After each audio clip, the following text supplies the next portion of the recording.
promised I'd take up the question of authenticity next, but guess what? We have to talk about something else first, or we can't even understand authenticity. We have to talk about the brain and consciousness and self-consciousness. Most of us don't think about consciousness. We just are conscious, and instead of thinking about thinking, we think about other things. But there are times when the question of what constitutes consciousness or self-consciousness becomes pretty important. I've already mentioned the question of when a human dies. It's pretty important to distinguish between being dead and being unconscious. I have been unconscious before. I wasn't dead. And it's pretty important to distinguish between being unconscious and just being asleep, or between being asleep and being awake. And it's important to think about the difference between self-consciousness and consciousness. Take the problem of euthanasia. Killing a self-conscious human being to put them out of their suffering is called murder, unless it is their self-conscious choice. But killing a conscious animal to end its suffering is called putting them down, and is widely regarded as the most humane thing to do because they are not regarded as self-conscious. And of course, many of us have ethical concerns about eating something or killing something in order to eat it, if it is even a conscious being. Modern vegetarians and vegans, as well as followers of Hinduism and Buddhism, do not want to kill or eat anything that is sentient, which is just another word for conscious. Some of us would eat something that was once conscious but has been killed, but we would definitely not eat something that was self-conscious. As far as we know, that would be cannibalism. So not surprisingly, philosophers have, for eons, thought about the nature of both consciousness and self-consciousness and which living creatures possess one or the other. Oh yeah, what is a living creature? Traditionally, the word living creature meant what we now call a carbon-based life form. Well, we may have to extend that to silicone-based life forms soon and ask with regard to artificial intelligence, is it alive? Is it conscious? Is it self-conscious? The two dominant modern scientific theories of consciousness are called the integrated information theory and the global neuronal workspace theory, IIT and GNWT for short. Both are based in what I've already talked about, the idea that the brain is an organ that generates consciousness. In short,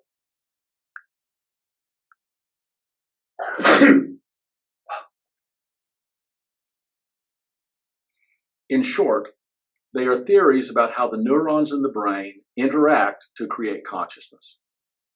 Both theories distinguish between intelligence and consciousness. Intelligence is just reasoning and learning for the purpose of acting. Intelligence can be a characteristic of a machine already. Humans are intelligent to be sure, but at some level so are fruit flies and fungi and computers. So are a number of specialized computer programs that control robotic systems. But consciousness, as Christoph Koch points out, isn't about doing. It is about states of being. It is about awareness of the blue sky, the sound of birds, feeling pain, feeling love. The AI that can intelligently drive a car does things to reach a goal, but it isn't engaged at all with either itself or its environment beyond the ways they contribute to reaching the goal. Put more strongly, ChatGPT can tell you why certain word combinations make an emotionally moving poem, but it doesn't feel anything when it writes that poem, or for that matter, when it reads it. One way to think about this is to distinguish between how you feel when you see wet grass after a rainstorm that breaks a long drought, and how you describe that grass in terms of its color, texture, movement, and so on. The properties of sensation, sensing, or feeling are called qualia by philosophers. They are the experience of being conscious and not just intelligent. They aren't representational, nor are they intentional. They are just experienced. And we have special words for those experiences like joy, ecstasy, love, peace, happiness, anger, sadness, and so on.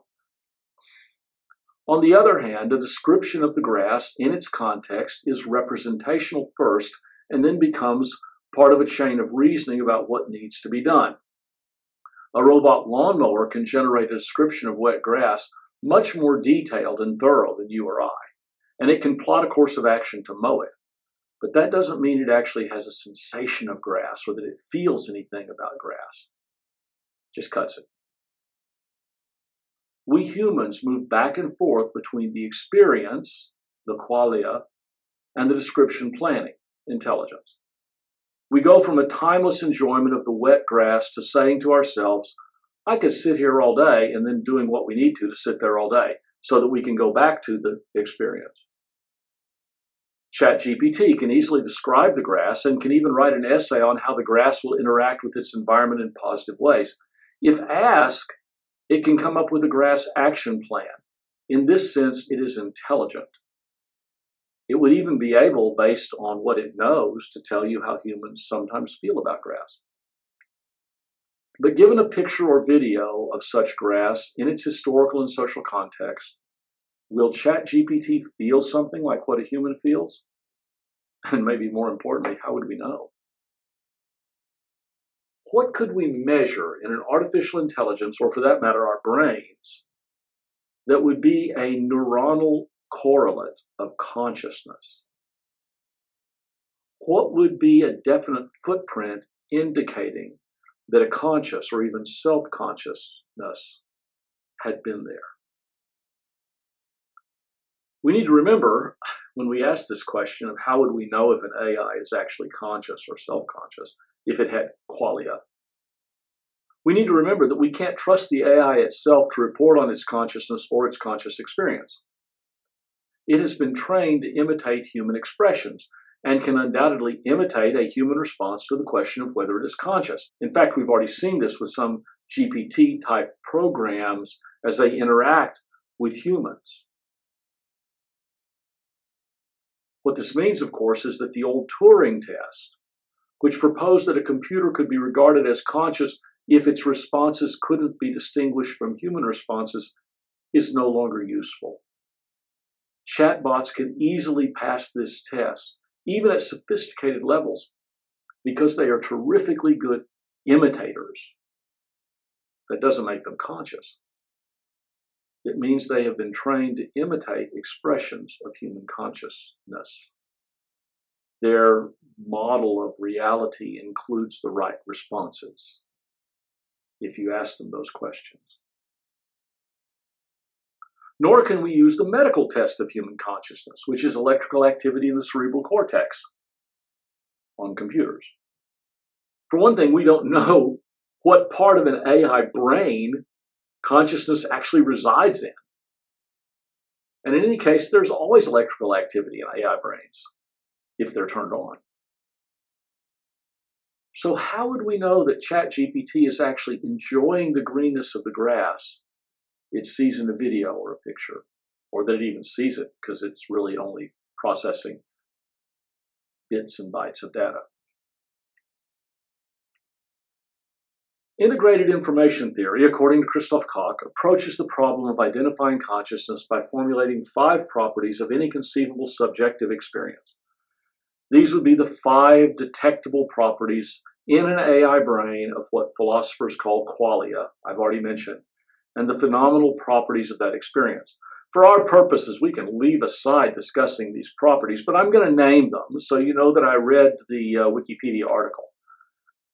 Intrinsic existence, composition, information, integration, and exclusion. Maybe in another video I'll say more about them, but you can also read about it in some of the articles that have been listed for you. The basic idea for us is that consciousness is constituted by the state of a maximally integrated system. So to have human consciousness, you have to build a whole human brain, or a perfect silicon analog. An alternative theory, global neuronal workspace theory, GNWT, remember that? I'm going to say even less about that, Because the key takeaway is that according to this theory, all consciousness is computational. Complex signals from across the brain interact, and when some threshold is reached, the result of that set of interactions is represented in the frontal cortex of the brain. The succession of these representations is what we experience as consciousness. So according to this theory, if you have enough inputs and enough complex modules into which these flow, and all these modules interact in complex but always computational ways, and then they connect to the cerebral cortex or to some digital analog of the cerebral cortex, then consciousness emerges. It isn't a state of the whole brain. It is a rapid succession of signals coming from different parts of the brain and appearing in and disappearing from a small region of the brain. And all the interactions that create these signals are the result of computation and thus can be computed and recreated without recreating the whole brain. As long as you can do the computations, you don't need the brain.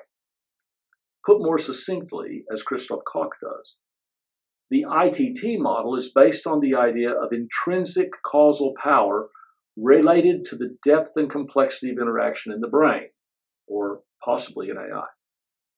The GNWT model is ultimately based in the idea that the brain is a biological machine running algorithms. In the articles I've listed, you can get a fuller version of the story. Or for details, you can go to the Wikipedia articles on ITT and GNWT. For our purposes here, a couple of things are key. First, neither proponents of ITT nor GNWT have found a way, even in theory, of detecting whether consciousness is actually present. In other words, they've each got a different model of consciousness, but neither one can tell if it's there. The rather crude measure of electrical activity in the cerebral cortex stands in for measuring consciousness in humans. But given that we don't know how electrical signals give rise to consciousness, measuring electrical signals in advanced neural networks like ChatGPT isn't going to be of much use. We're not even sure how much use it is with humans. To the extent that consciousness is characteristic of the whole brain and indeed the whole nervous system, measuring activity of a few thousand neurons in one area of the brain may typically correlate with other indications of consciousness, but it does not actually show us how or why the correlation works. We can temporarily, with drugs, suppress consciousness as measured by its correlates, such as the physical expression of pain. But that still doesn't jump the gap between electrical activity in the brain and what the conscious person experiences, what makes consciousness. We can turn the brain on and off, but we can't explain why on equals conscious. And this gets to the root of why more and more capable artificial intelligences may or may not affect our self-understanding as humans. As Koch points out, it is not AI in itself that will influence our self-understanding. It will be how we treat AI that influences our self-understanding. If it appears conscious, and we treat it as conscious or even self-conscious, we'll be making fundamental decisions about not only how we relate to AI, but how we relate to ourselves and other human beings as well. This isn't new ethical territory. For a long time, we've recognized that the place of animals in our cultures, especially pets, have huge implications for our self-understanding and how we treat our fellow humans. Already, vast resources go to keeping animals alive, even when humans are starving. And there are bizarre contradictions, like the fact that many of us will gladly eat the meat of a cow with little thought to how it was raised, killed, and slaughtered, but would not merely oppose, but make illegal treating dogs and horses the same way. Will the time come when we toss out a broken robotic vacuum into the waste bin because it doesn't work, but we'll desperately preserve and repair the robotic dog to which we've become so attached? And what about digitally mediated ministry? Will we regard the AI-driven avatars with which we interact in our online church as the same as human musicians or counselors that they may displace or replace? Will we regard them as conscious and even self-conscious because they do an excellent job mimicking human consciousness? Or will we regard them as machines running algorithms?